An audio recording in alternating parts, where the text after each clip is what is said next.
আচ্ছা আমরা কোনখানে যাচ্ছি? আমরা যাচ্ছি এখন শুটিং এ। হ্যাঁ আচ্ছা শুটিং করবো, মানে ওই যে দেখা যাচ্ছে মানে লেডিস কটা আছে। হ্যাঁ আচ্ছা, দর্শক কিছু বলতে চায় যে একটু বলেন না। হাই দর্শক, আপনারা কেমন আছেন? আমি আশা করি আপনারা সবাই আছেন ভালো। পালসারা টিভির পক্ষ থেকে আমি সাইদুদ্দিন সাংবাদিক বলেছি, আপনারা আমাকে সবাই চেনেন জানেন। যাই হোক, আমি ছোটোখাটো একটা ইউটিউবার।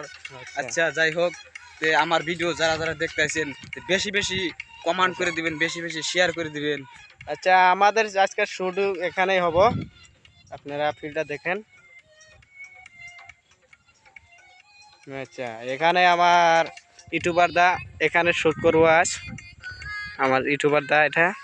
আচ্ছা বরিয়া শুটিং, বরিয়া জায়গা, আচ্ছা জায়গা একদম আমাদের জায়গার কোনো ই নাই, মানে একদম পাথার বরিয়া একদম। আচ্ছা আপনারা এখন কিছুক্ষণ পরে দেখতে পারবেন শুটটা, আমি এখন আরম্ভ করব, ওইরকম সময়ও নাই। Hi guys.